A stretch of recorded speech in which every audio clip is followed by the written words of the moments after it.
that introduction. So my name is Maya, and I'll be presenting with my partner Martina, and we're both fourth-year health science students at Western, completing a practicum placement with the Complex Adaptive Systems Lab and the Center for Research on Health Equity and Social Inclusion. So today we'll be sharing findings from a literature review that we've been working on, which can be summarized from the title shown here, Thinking about Racism and Settler Colonialism as Complex Systems.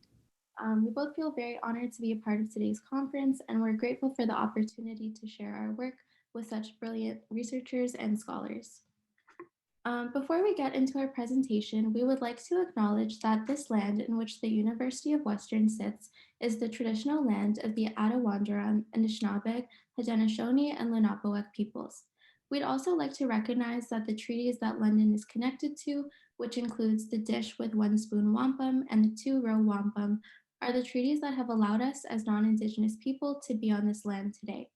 We recognize that as settlers on Turtle Island, we are all a part of these treaties, which indicates the rights and responsibilities we have to this land and the Indigenous groups that these treaties were made with.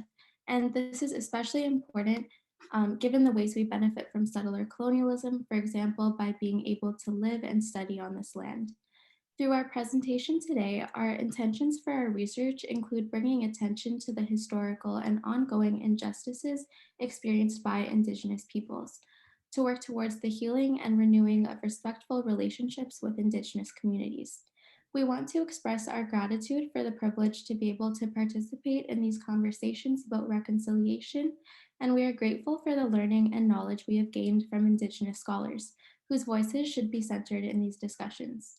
We would like to acknowledge we are not experts on racism or settler colonialism, but rather we are intending to share the learning we have engaged in throughout our review and to amplify Indigenous perspectives.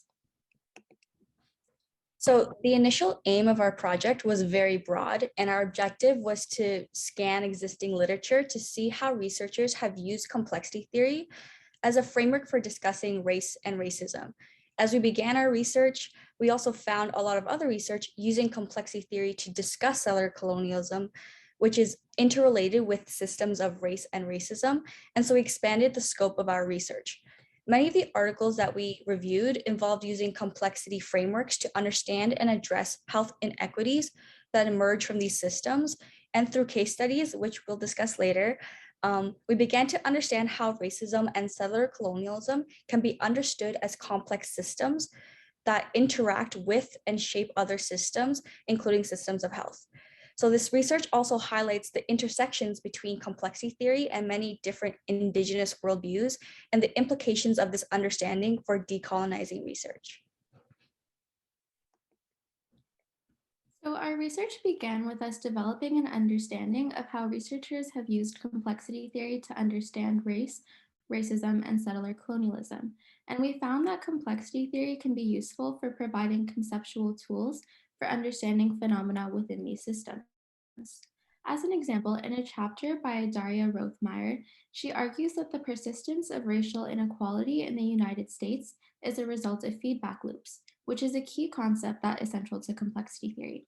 She describes how racial inequality persists because positive feedback loops, created and maintained by institutional powers, enables earlier white economic advantage acquired during slavery and the Jim Crow era to reproduce itself.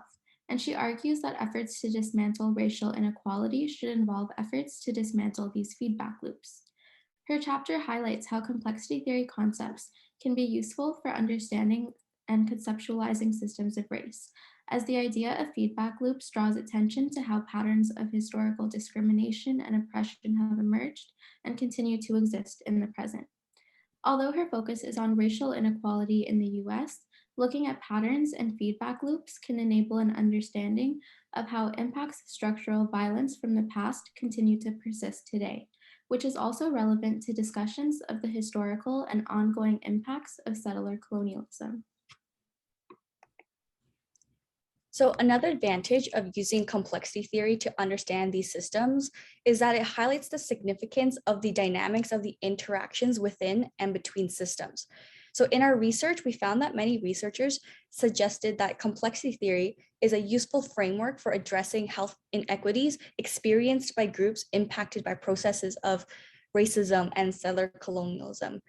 These researchers have highlighted how, although growing attention has been paid to the social determinants of health within health research, there are still gaps between this model and any actual improvements in health equity for these groups.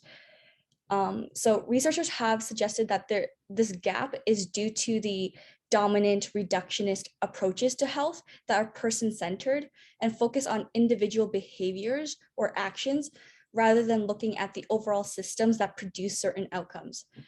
So research has shown that this approach can be useful for designing and implementing health interventions. So in order to provide equity-oriented care, health providers need to become more educated and trained on concepts informed by complexity theory. And this includes trauma-informed care, which addresses the violence and impacts of settler colonialism, culturally safe care, which addresses inequitable power relations, institutionalized and interpersonal racism, as well as other forms of discrimination. Culturally safe care also expands on culturally sensitive care that shifts away from cultural differences as a source of problems and towards focusing on the culture of healthcare as a site of transformation. And lastly, contextually tailored care shifts away from person-centered care and addresses the needs of local populations, as well as the social and community realities that are constantly shifting due to the changes in local politics and epidemiological trends. So using a complexity lens allows us to understand how health disparities, as well as other social inequalities, are emergent properties of the interactions within and between various systems like racism and settler colonialism. So to illustrate this point, we will now discuss a case study conducted with the Maori indigenous communities in New Zealand.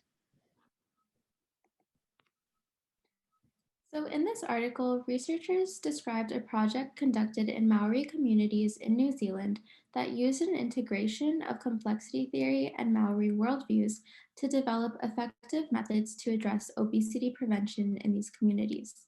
The researchers collaborated with teachers and staff at a Maori emergent school, as well as Maori elders, to develop efficient models for addressing obesity. Their initial framing question for the project, shown on this slide, reflects a linear limiting perspective that places emphasis on a person-centered approach, describing physical activity and nutrition as the core factors driving obesity. They rejected this framework and changed their question to asking how Maori worldviews can influence well-being. The researchers analyzed how the initial question was limiting and ineffective, as focusing on obesity as a health disparity to be addressed through person-centered approaches ignores how obesity within these communities is actually an emergent property of various systems. They discussed how obesity emerges as the result of settler colonial processes that have isolated Maori people from their historical and cultural history, and this is a key factor for understanding the roots of poor health outcomes experienced by Indigenous groups. Settler colonial processes that have attempted to devalue and erase the diversity of Indigenous knowledge and wisdom have created disconnects between Indigenous people and their worldviews. And this is one of the factors that has led to the disproportionate health disparities experienced among Indigenous people today. For example, within this case study, the researchers described the Atua Matua Maori Health Framework, a pre-colonial Indigenous approach to health. This Indigenous approach studies the relationship between people and their environments, shifting the focus from individually focused models of health to an approach that builds on Indigenous knowledge. Through this framework, obesity is not addressed as a personal health deficit in which a person should make choices about their eating based on the nutritional compositions of their foods. Instead, this framework encourages the development of an understanding and pride in cultural understandings of food and its wider values, meanings, and usages, which promotes health and well-being. This research highlights how approaching health disparities from a linear perspective is limiting, as it ignores the interactions that processes of racism and settler colonialism have on health. It also highlights how health disparities can emerge from the patterns of systems, in this case, within settler colonial structures that have disrupted Indigenous epistemologies. This research also highlighted connections between complexity theory and Indigenous worldviews, and how the imposition of dominant Western and linear worldviews and research methods have also contributed to and continue to perpetuate processes resulting in social inequalities. So using a complex systems lens, we can understand how interactions within and between systems can produce various patterns and outcomes. Shifting away from linear approaches to understanding social inequalities, such as health disparities, can allow us to understand how the attempted erasure of various indigenous cultures around the world has resulted in inequalities we see today. So rather than looking at poor health outcomes as a health problem to be addressed through linear health interventions, complexity theory guides us to understand the root causes of disparities. So as we saw in the last slide, the imposition of linear frameworks are ineffective and can perpetuate harm by placing the blame on individuals rather than the systems themselves. By focusing on the systems from a non-linear perspective, we can see how various interactions produce and reproduce certain outcomes. And an important interaction addressed by many scholars is that the relationship between the colonization of knowledge and with various social inequalities experienced by Indigenous people, including disproportionate burdens of poor health outcomes. So the colonization of knowledge, which centers dominant positivist frameworks and attempts to erase and devalue Indigenous frameworks and worldviews, contributes to inequities in power, which are related to other inequities, such as those related to health.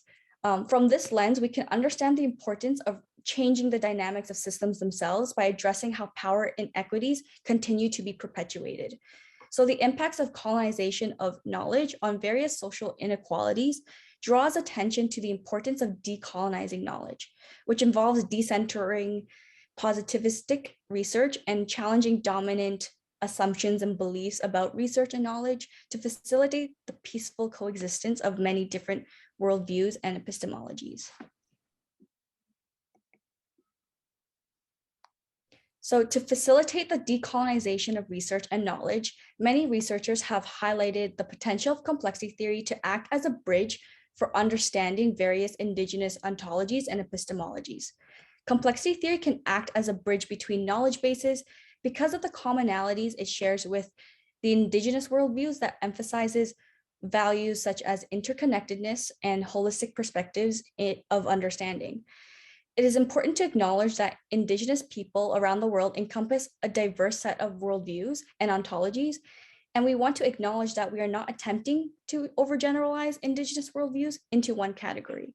So in contrast, what we do want to draw our attention to is that there are many Indigenous scholars who have noted commonalities between complexity theory and traditional ways of knowing and the implications of these commonalities for decolonizing knowledge. In an article by Melanie Goodchild, an Anishinaabe researcher who studies complexity at Waterloo University, she describes a concept called relational systems thinking, which examines the commonalities as well as the distinctions between complexity theory and Indigenous ways of knowing. She provides an analogy to understand the space between these epistemologies by describing the two-row wampum treaty of 1613 that was formed between the Haudenosaunee Confederacy and Dutch merchants arriving near what is now known as Albany, New York. She describes how the treaty belt is made up of two rows of purple beads, which symbolize the Mohawk canoe and the Dutch sailing ship, representing the spirit of the Haudenosaunee and the Dutch. These rows are intended to represent the groups as existing within an internal pluralism, where the groups remain parallel but do not intersect. Surrounding these rows are white beads, which symbolize peace, respect, and friendship, which enables the two vessels to share the ever-flowing river of life. This treaty indicates the responsibility that Indigenous and non-Indigenous people have to care for the river of life, which we all travel through together, and our survival depends on keeping this river healthy. She uses this analogy to explain how Indigenous wisdom and Western thought, including complexity theory, are knowledge forms that should be considered equal yet distinct. The analogy of the wampum belt also indicates how different knowledge systems should be brought together, side by side, aiming for a peaceful coexistence among epistemologies in a way that avoids knowledge domination and the assimilation of knowledge. Mulaney suggests that cross-cultural dialogues that use this framework can be useful for decolonizing knowledge, as it emphasizes the strengths of the coexistence of worldviews rather than centering and imposing one dominant worldview onto all cultures that have their own distinct epistemologies that are interrelated with their ways of life. Relational systems thinking can be used for reconciliation efforts, as the space between systems thinking and Indigenous relational ontologies opens our eyes to the significance and potential of embracing a diversity of worldviews.